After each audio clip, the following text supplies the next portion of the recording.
do. Well, now, what do you mean? It's the elephant in the room. Everyone knows something is wrong, that it's been wrong for a while now. But the powers that shouldn't be just keep telling us that everything is going to be just fine. An economic recovery has begun. Good evening. This is the worst economic recovery America has ever had. The worst economic recovery. The worst economic recovery. We are now in the midst of the worst recovery in American history. The United States of America, right now, has the strongest, most durable economy in the world. Concerns that we could be headed for a repeat of the 2008 financial crisis are intensifying. This was supposed to be the year when global growth got back to normal. Dow fell by over 400 points when markets opened in the U.S. today. All we've done is borrow additional money and spent it, and we're counting the spending as economic growth when it's not. The debt is growing much faster than the GDP. Clearly, easy money won't last forever. The news is dismal, the prospects at best mediocre. I think the economy is much weaker than the Fed professes. We would have to start unwinding QE3. So what is the Fed's exit strategy? And ultimately, we're going to have to pay this money back with interest, and the only thing that's keeping us afloat right now is 0% interest rates. An unemployment rate cut in half. Now back to the jobs picture. Long-term unemployment remains historically high. You know, the middle class is shrinking. Nearly 2 million Americans 55 and older are still out of work. 20 million Americans cannot find a full-time job. Middle-class jobs with benefits remain hard to find. And the labor force participation rate is at a 35-year low. Never in the last 60 years has the length of joblessness been this long. We're in the middle of the longest streak of private sector job creation in history. It is unfortunately a sign of the times. Software giant Cisco will reportedly lay off about 14,000 employees. HP is laying off 3,000 people by year's end. Microsoft says it will eliminate up to 18,000 jobs over the next year. All across the country, plants are closing and employees are being laid off. Many of these companies are actually violating federal law when they suddenly close up shop without warning their employees. It became clear that the best way to stay competitive is to move production from our facility in Indianapolis to Monterrey, Mexico.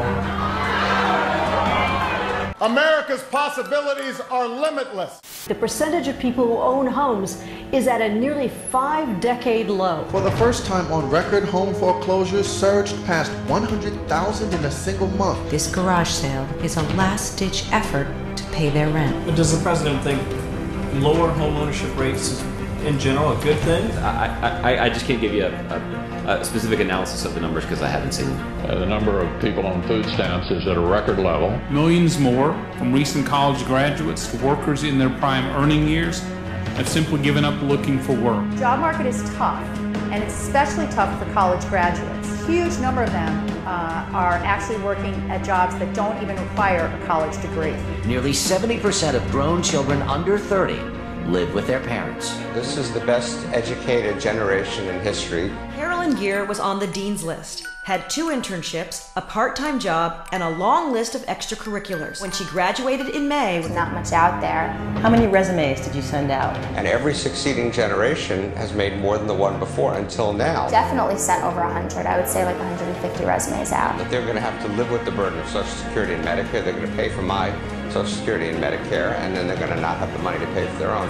As the gap between who's rich and who's poor continues to grow in this country. Anyone claiming that America's economy is in decline is peddling fiction. The economy isn't just down, it's imaginary. The middle class isn't just shrinking, it's dying. The wealth gap is astronomical and growing. The cost of everything from milk and eggs to the electric bill to a cup of coffee is increasing, while wages everywhere except at the executive level are stagnating. And that's for those that can even find wages to begin with. When will wages start rising for most American workers? It's a nagging question. On paper, seems as if it should be happening right now. And yet still we are told that everything is fine. Middle class economics works. Still we are told we can all achieve the American dream. We're talking about the American dream this morning. I do believe in the American dream. Great American dream. Preserving the American dream. Achieve the American dream. is the American dream. Came to be known as the American. We call it the American dream. Others have different variations.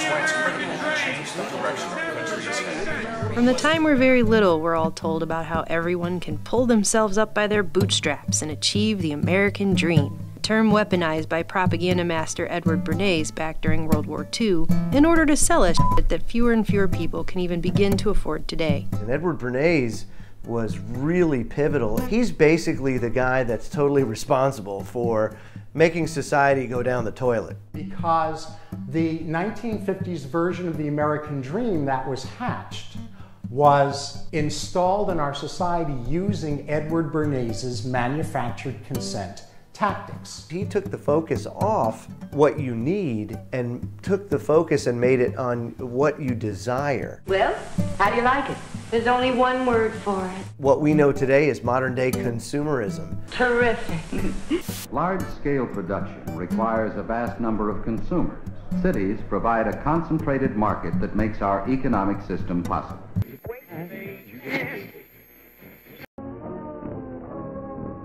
The heart of any truly free society rests on free thought, the fostering of free will, and a genuine respect for the individual. Free will is the right to pursue, to dream of something better and try to have it, to navigate through the infinite possibilities of your life and take command of pivotal decisions. But our modern world has become increasingly defined by a predetermined list of choices. Submissive, docile, and resigned people, and gamed outcomes with planned contingencies rather than open-ended destinies.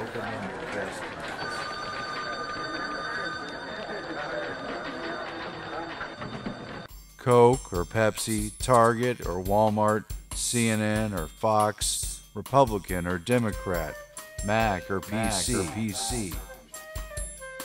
The limitless has become compressed into the increasingly limited. A, B, C, or D, small, medium, or large, paper or plastic, packaged. 500 channels, but nothing's on. A house loan, a car loan, a student loan, a student loan with 3.9 APR financing. 4.9 APR. Bonus points for bonus purchases. Offers, options, selections, some restrictions apply. Offers, options, selections. Offers, options, selections. See store for details. What the hell happened? When did freedom get replaced by freedom of choice? What was once about self-reliance, the spirit of the individual, and building a meaningful world around yourself, even in the face of adversity, is today controlled by social engineers and scientific experts. Tweaked, refined, bleached, and processed. 5-second sound bites, obsessive labeling and categorization, choosing sides, big data analyzed in real time, GPS location, how strongly you agree/disagree with the direction the country is going in the latest Bloomberg politics poll, how many adjectives it takes to order your coffee in the morning, LOL, OMG, LMAO, WTF, etc., etc., hashtag buzzwords in less than 140 characters.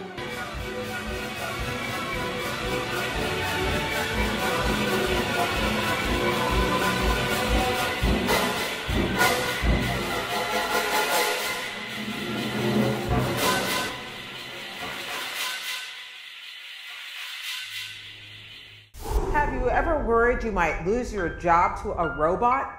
I have. Could well happen with advances in artificial intelligence, or AI. More and more people are losing their jobs to what has lovingly been termed technological unemployment. You're most likely a victim of what economists have called technological unemployment. There's a lot of it going around, with more to come. Corporate profits are back. Business investment in hardware and software is back higher than it's ever been. What's not back is the jobs. And you think Technology and increased automation is a factor in that. Absolutely. Automation. Robots. I'm an automated system. Algorithms. Delivery drones. Computerized kiosks. Would you like to make it a combo? Self-driving. Everything. Possibility of true 24-hour working.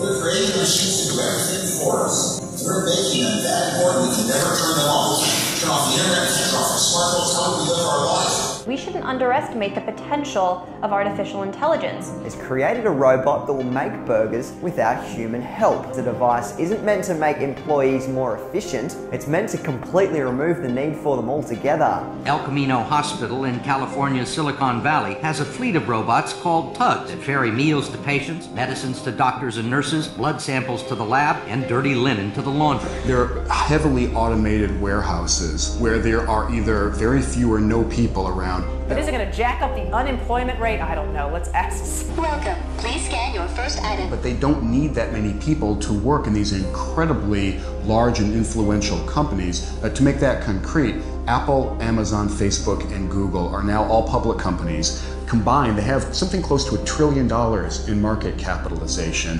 Together, the four of them employ fewer than 150,000 people, and that's less than the number of new entrants into the American workforce every month. The fundamental limitation is input-output. Society needs to confront this question before it is upon us. If machines are capable of doing almost any work humans can do, what will humans do? This is Asimov. This is iRobot. We've been talking about this since the beginning of time. And unfortunately, I fear it's going to come to fruition unless we do something now. And the first thing we can do is stop thinking that it's cool and use our heads and grow up. Do you want to destroy humans? Please say no. Okay, I will destroy humans. No, I take it back. The future doesn't need our labor, and hardly anyone wants to have a serious discussion about it, because deep down, we all know it's true. An irreversible and perhaps unsolvable trend. Monetary policy is fueling the state-sponsored economy at the expense of the independent businesses and Main Street USA. Recently, global strategist Victor Chevets told the Epoch Times that the private sector isn't just in decline, but that it will never recover. Why? Due to the, quote, declining return on humans, who are less productive than the cheaper machines replacing them, to a point that not only do we fail to justify more jobs and higher wages, but we can no longer justify the jobs and wages that we have now. I'm a carpenter. I'm a secretary. Fine. A teacher. Druggists, fishermen, chemists, bank clerks. My job is important to many people. There's real satisfaction. You can't help enjoying work in which you can take a real pride. We're seeing protests across the country as fast food workers gather demanding a raise in the federal minimum wage. Chevets noted that the productivity isn't just shrinking nationwide, but on a global basis. And unlike in the first and second industrial revolutions, technology isn't making our work faster or more productive. It's replacing the need for our work altogether. Calculators have started popping up on the web where people can check to see the percentage likelihood that their job will be replaced by a robot. To give you an idea of what the future of gainful employment looks like for most Americans, out of the top 10 jobs that employ the most workers, 8 of them, retail sales, cashiers, food prep, office clerks, administrative staff, waiters, waitresses, customer service reps, laborers, and freight movers. The estimation currently shows that 28 million people in this country alone have a 96.5% chance of having their job replaced by a robot. The trend stands to hold worldwide, with in some cases insanely overqualified people lining up by the thousands to take any job they can get. So human work will be worthless. But how do they expect everyone to pay their bills if everyone's out of a job? The economic reality is setting in. The policies of the Federal Reserve since the 2008 economic collapse are swiftly choking out private enterprise. Let the American people see what we have done in the dark of night. Bank of America, Barclays, Citibank, Credit Suisse, Deutsche Bank, Goldman, JP Morgan, and UBS are initiating a series of actions. Treasury Secretary Hank Paulson issuing a statement tonight. The administration is committed to working with regulators to maintain market stability and mitigate the unprecedented volatility that we're seeing. Sources tell us would almost certainly result in significant market disruption. Had to dump $700 billion from a helicopter onto Wall Street because somehow that was going to take a terrible economy and turn it into a great economy. The only way they can pass this bill is by creating and sustaining a panic atmosphere. The sky would fall, the market would drop 2,000 or 3,000 points the first day, another couple thousand the second day, and a few members were even told that there would be martial law in America if we voted no. The largest fundamental change in our nation's financial system in its history. A seismic shift going on now with the power structure of Wall Street. Their QE program of unlimited liquidity has created a glut of money at the top of the pyramid. There is no recovery because the cash is not trickling down into private investment or small business. Instead, investment is returning into government bonds. Victor Chavets warns, quote, "The state will just take over. It's only a question of how. And if you were dominated by the public sector, then investment in the traditional sense is no longer possible." In the business cycle theory, as Chavets explains, money and credit are abundant. Businesses invest and expand. They hire people, and consumption picks up.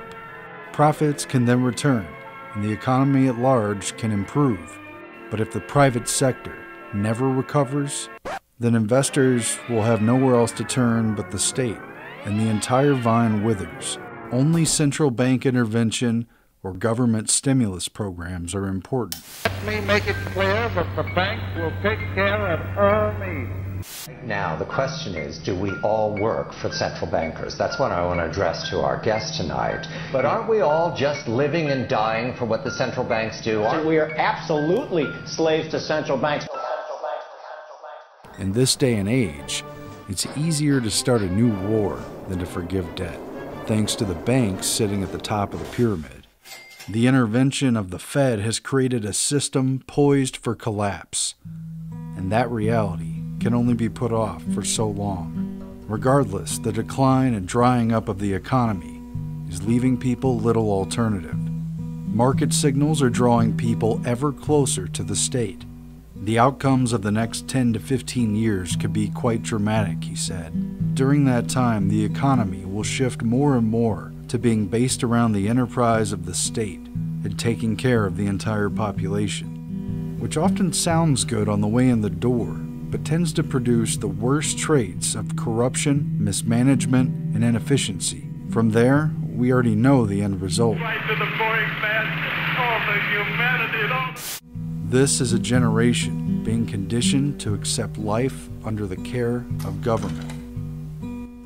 Victor Chavets said the biggest theme is a declining return on humans, the replacement of humans, biotech, the augmentation of humans, and opium for the people, like computer games and gambling. People are being sold out, written off, distracted, dulled, subdued, and ultimately dehumanized, sent off in a dream as a new reality takes over and drifts a soft blanket over the once vibrant species of humanity.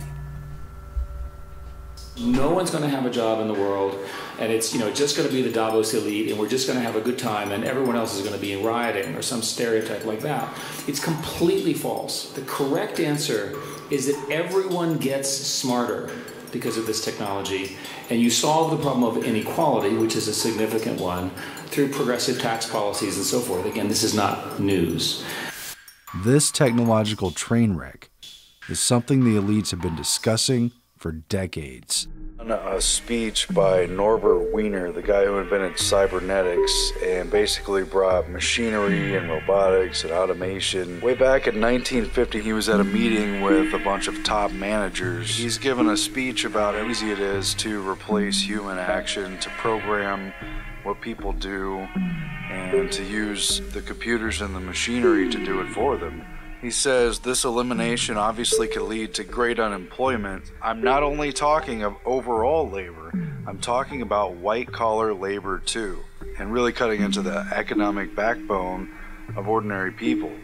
This is in 1950. He already knows that these machines are not limited by relatively simple matters, that they're going to get more and more sophisticated, and that there's really very little that regular people can do that machines can't do in replacing them. Everything that we're doing is replaceable. But the discussion has come to a head in the last few years.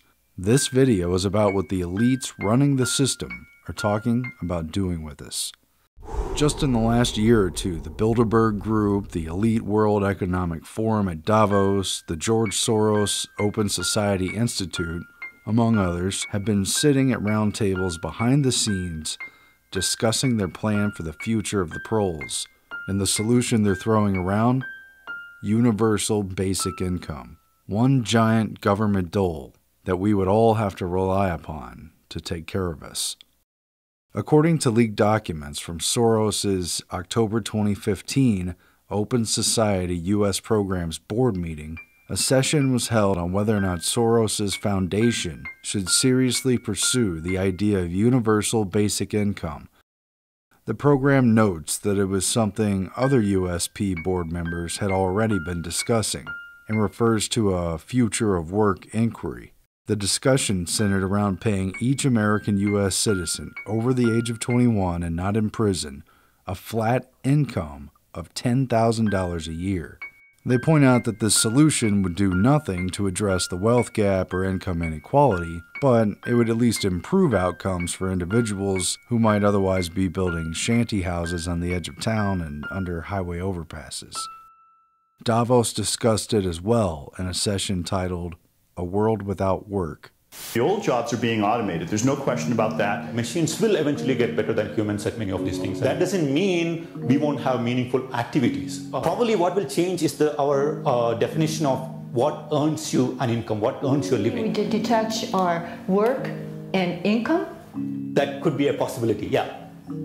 Really? That's a new paradigm. Yeah, in the sense that you don't have to work to get a basic income. Now, having a universal minimum income is one of those ways, and in fact, it's one that I'm very much in favor of, as long as we know how to apply it without taking away the incentive to work at the lower end of the market. And Bilderberg discussed, quote, the precariat and the middle class. Basically, a general idleness and aimlessness of people who could become revolutionary, who could be subjected to civil unrest, who will probably be on social welfare and benefits for the rest of their lives and have nothing else to look forward to. That's the direction that the people in this country are actually headed towards. Bilderberg invited Silicon Valley's Sam Altman to discuss his efforts towards providing basic income for a society that would be largely without work in the near future. Just a week and a half after Bilderberg's June 2016 meeting, it was reported that Altman's company, Y Combinator, was running a basic income experiment, billed as the social vaccine of the 21st century. In Oakland, California, where some 100 families were chosen to receive $1,000 or $2,000 a month in order to collect, quote, valuable data from the pilot on how to implement, manage, and scale further UBI incentives. The Guardian went on to point out that UBI is in some ways welfare for capitalists. Now more people can drive for Uber and work for TaskRabbit at even lower wages, because UBI subsidizes the meager paychecks earned by hustling in the shared economy. The tech companies take home the profit while facing even less pressure to pay a living wage to non-employee employees. Also keep in mind that it targets to give everyone the same amount and to destigmatize government assistance. That way everyone will come on board, meaning the wealthiest in society are getting the same stipend as everyone else, hence the word universal. The wealth gap and income inequality would continue to grow in consort with the burgeoning, increasingly underpaid slave class. And just by looking at a few of the other names on the attendee list, it's easy to read between the lines as to what is intended. A universal basic income, just enough to hold it all together. Poverty, or at least dependence, will be institutionalized. We'll be like gerbils, pets, people without a purpose who just get government paychecks. But what does the future look like for the hordes of helpless masses, completely and unyieldingly dependent on government for everything? There have been tests. Studies have shown that the elite's so-called solution of a socialist redistribution utopia will not end well. And it's something they already know.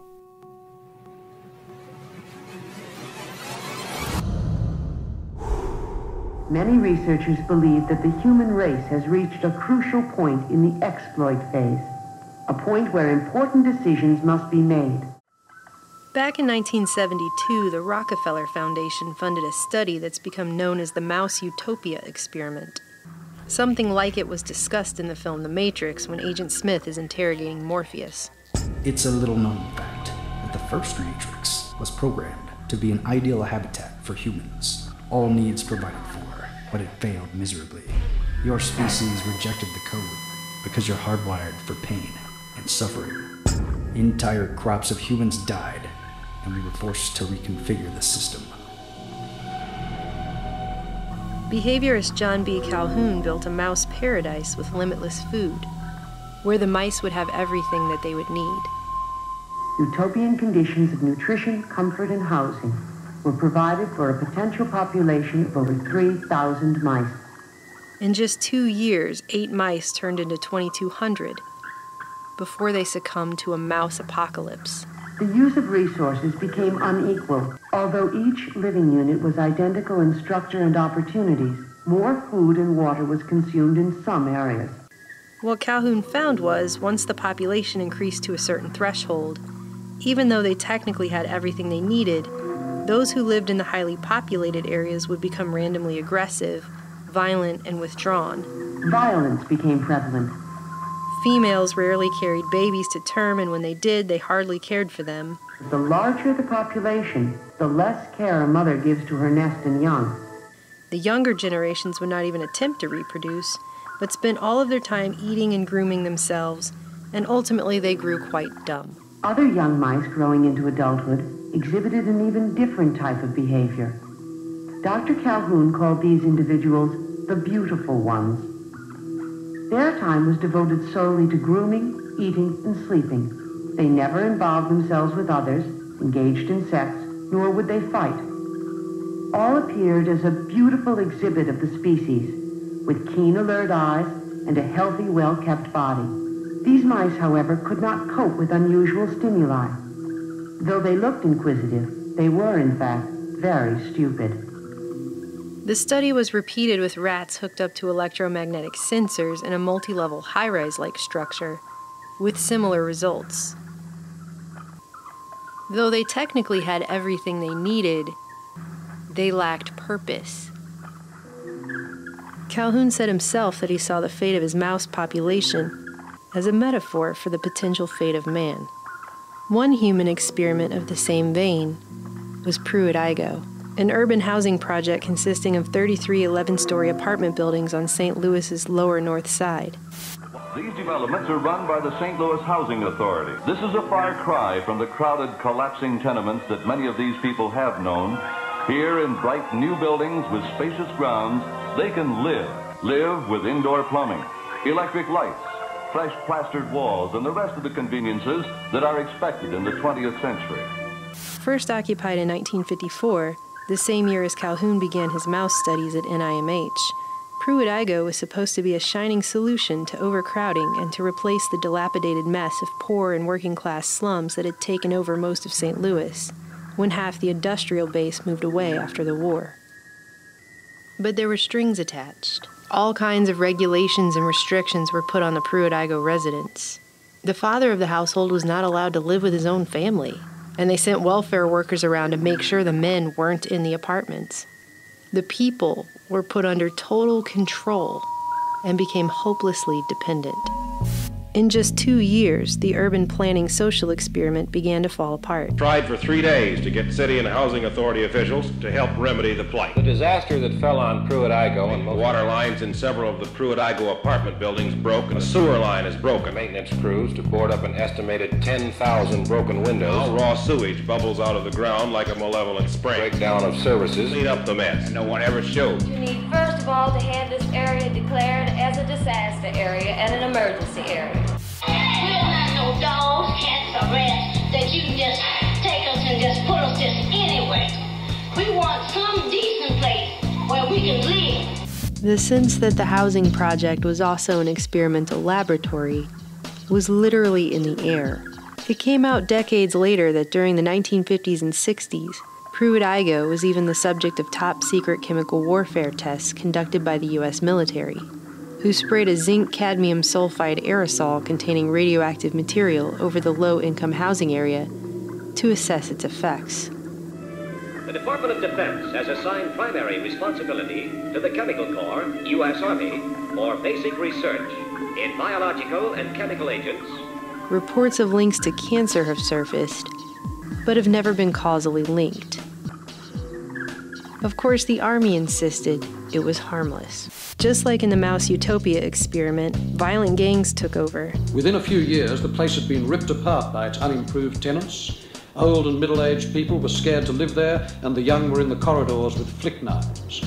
It devolved into total chaos, vandalism, and squalor to the point that residents lived in fear, and police and firemen refused to go to Pruitt-Igoe even during the day. The buildings were finally demolished beginning in 1972, the same year Calhoun's Mouse Utopia devolved into extinction. So the elites running the show realized that ultimately, the utopia of universal basic income might look nice on paper, but it won't work. To enjoy your work, you'll need to find in it more than money. You'll need personal satisfaction, pride of accomplishment, a sense of importance to others. The masses become shiftless, depressed, angry, and antisocial. And maybe the elite are fine with that. But they're centralizing power anyway in preparation for return to feudalism, the oligarchical collectivism coming our way, where we're all hamsters in a cage living on a dole managed from a highly centralized, militarized government above. All of this ties back to eugenics. The elite have manufactured a future that is only meant for a select few. The population of the Earth is rising at such a rate that it will double in half a century. Well, why should overpopulation work to diminish our freedoms? Well, in a number of ways, the position of these countries, the economic position, becomes more and more precarious. Obviously, the central government has to take over more and more responsibility for keeping the ship of state on an even keel. Calhoun's rat study on the problems of plenty justified the neo-Malthusian worldview of the Club of Rome, of the population bombs authors, and the elite foundations.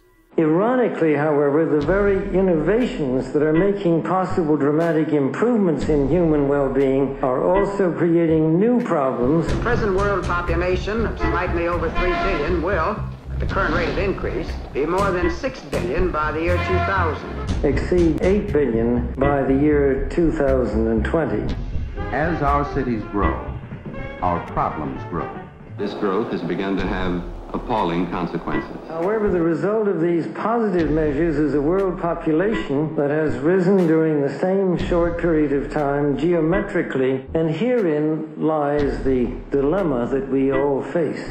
With a population reduction, there would be fewer consumers dividing the total production. No program of social and economic improvement can succeed unless it is accompanied by an effective birth control program. Aided by interested industrialists, by a wise government, solve the menace of runaway population. The United Nations can and should play an essential role in helping the world find a satisfactory way of stabilizing world population. A society which practices death control must at the same time practice birth control.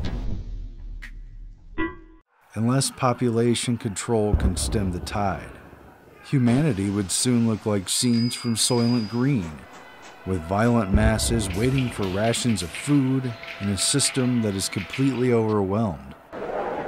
It is tempting to think of this only as a problem for distant peoples and faraway lands, but it is a worldwide problem. Improved public health caused the world's infant mortality rate to decline by 60%. The real motivations for a century of eugenics and population control shows through.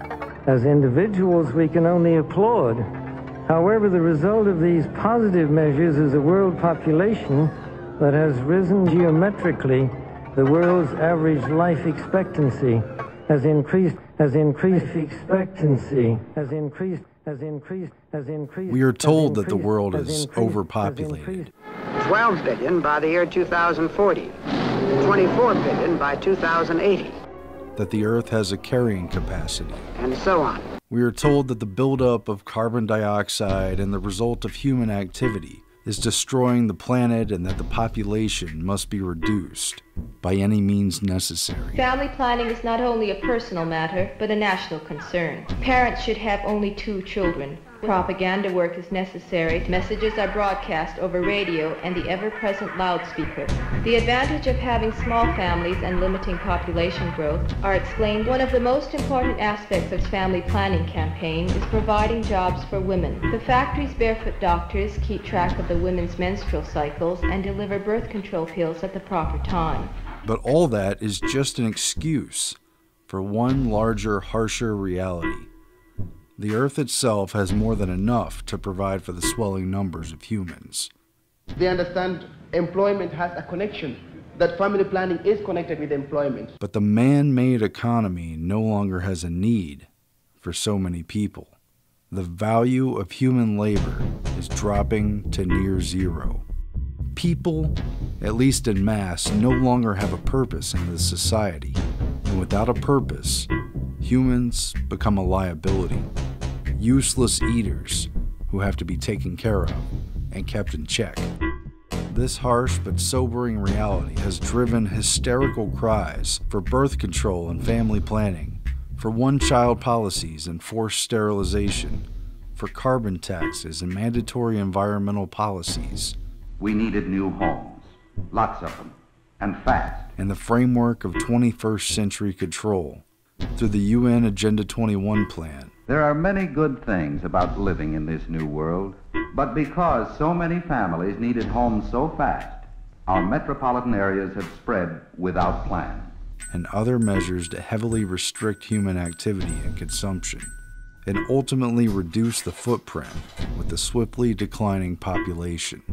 Economic growth is, of course, an inevitable corollary of a growing population and is essential to improved standards of living. But without careful coordination, unrestrained economic growth poses further threats to our environment.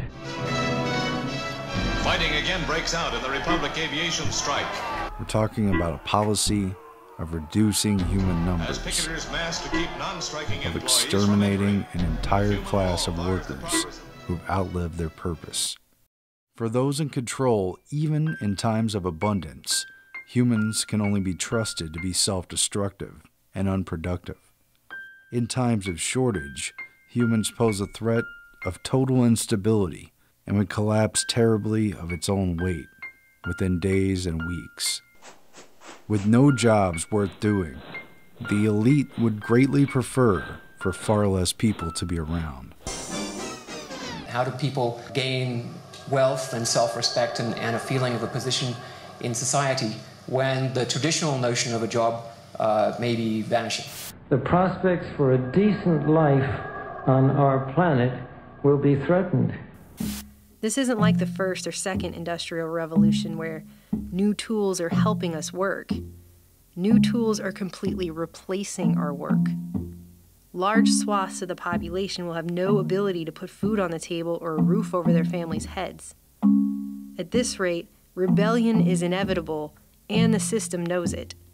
This is what the people in power are discussing at high levels behind closed doors, and they are seriously considering a paradigm shift to a universal basic income as a possible solution. The question is, would you trust this government or the governments of this world To provide you with everything you and your family need to survive? Parents who say their children are going hungry tonight after their food stamps were suddenly cut off. I go to the register, they ask me, how you gonna pay? I said, what food stamps? Oh, we're shut down, we can't pay with food stamps. I got kids to feed. This grocery store's computer will not accept her electronic benefits transfer or EBT card. You know, because the government said, no, I can't feed my family. A routine system backup check resulted in the glitch that shut down the program in at least 17 states.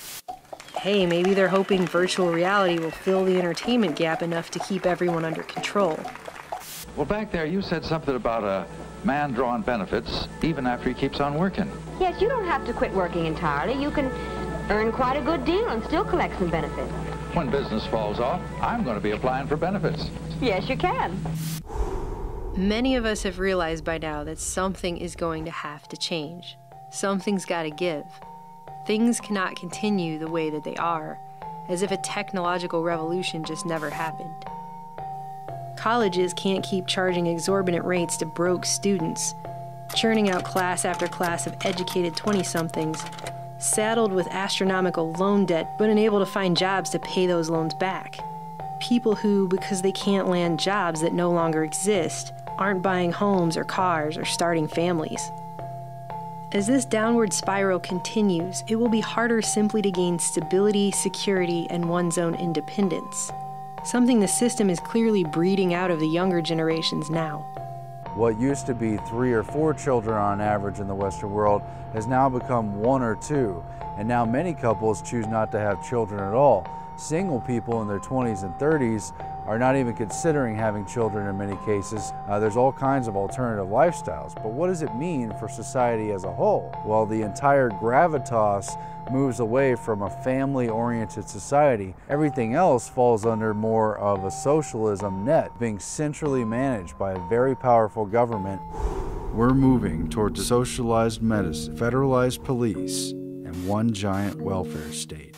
Manufactured regime change, perpetual wars, and forced mass immigration, all creating a global mass under a collective system. Look out the window. Is it George Orwell's 1984 or Aldous Huxley's Brave New World?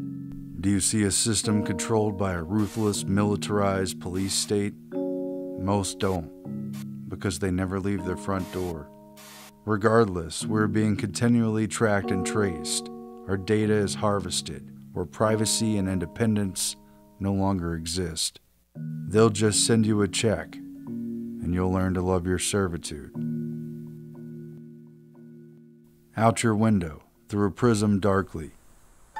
And I think what we're going to see is a people on the whole with very little freedom, but with an oligarchy on top, enjoying a considerable measure of freedom and a very high standard of living. And the people down below, the epsilons down below, enjoying very little. So what's the answer? There are no golden solutions, silver bullets, or magical outs here. People should prepare as much as possible for these crushing trends, stock supplies and funds in case of unemployment and income loss.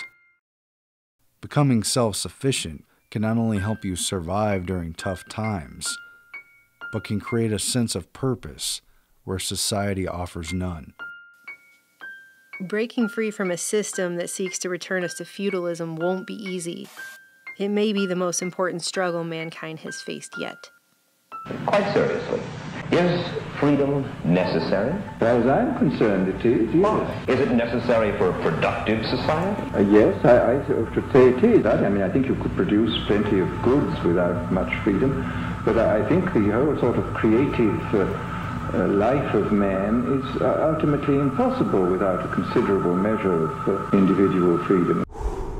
When former Sun Microsystems CEO Bill Joy wrote that the future doesn't need us for Wired magazine, he quoted from Ted Kaczynski's manifesto on the human condition given the rise of technology. Quote, "Due to improved techniques, the elite will have greater control over the masses, and because human work will no longer be necessary, the masses will be superfluous, a useless burden on the system." If the elite is ruthless, they may simply decide to exterminate the mass of humanity. If they are humane, they may use propaganda or other psychological and biological techniques of reducing the birth rate until the mass of humanity becomes extinct, leaving the world to the elite. Or if the elite consist of soft-hearted liberals, they may decide to play the role of good shepherds to the rest of the human race. They will see to it that everyone's physical needs are satisfied, that all children are raised under psychologically hygienic conditions, that everyone has a wholesome hobby to keep him busy, and that anyone who may become dissatisfied undergoes treatment to cure his problem. Of course, life will be so purposeless that people will have to be biologically or psychologically engineered, either to remove their need for the power process or to make them, quote, sublimate their drives for power in some harmless hobby. These engineered humans may be happy in such a society, but they will most certainly not be free. They will have been reduced to the status of domestic animals, pets. Many of us are asking in our own homes, will we be able to keep up with the skyrocketing cost of living? Except, of course, for the top 1% who keep doing what they've been doing because it enriches them. And we're not just talking about housing, even the basics seem to be getting out of hand. Never shut down those machines. We'll fire people, but we'll never get rid of the machinery, so the machines won 200 years ago. I think that we ain't seen nothing yet when it comes to technology's impact on the labor force. We want to be way back, do nothing, let the machines do it all for us, and take care of us, and that makes us a family of cat. Even the benign situation, if you have if you have ultra intelligent AI, we would be so far below them in intelligence that it would be like, a pet, basically. Pet, that's what I was thinking. Like a pet. Like a cat. So that honestly, that would be the benign scenario. I think the development of full artificial intelligence could spell the end of the human race. Is this global governance at last? Is it one world, the central bankers in charge? They never shut us down. We're more valuable than you. We won 2 centuries ago. The struggle is about maintaining our humanity. Your future belongs to us. Efficiency, technological progress. This is the next evolution. In the face of what we're told is our obsolescence. You cannot turn against the tide. Man's time has passed. This kind of the dictatorship of the future, I think, will be very unlike the dictatorships which we've been familiar with in the immediate past. You have to get the consent of the ruled, and this they will do partly by drugs, as I foresaw in Brave New World, partly by these new techniques of propaganda. They will do it by bypassing the sort of rational side of man and appealing to his subconscious and his deeper emotions and his physiology even, and so making him actually love his slavery. I mean, I think this is the danger, that actually people may be in some ways happy under the new regime, but they will be happy in a situation where they oughtn't to be happy.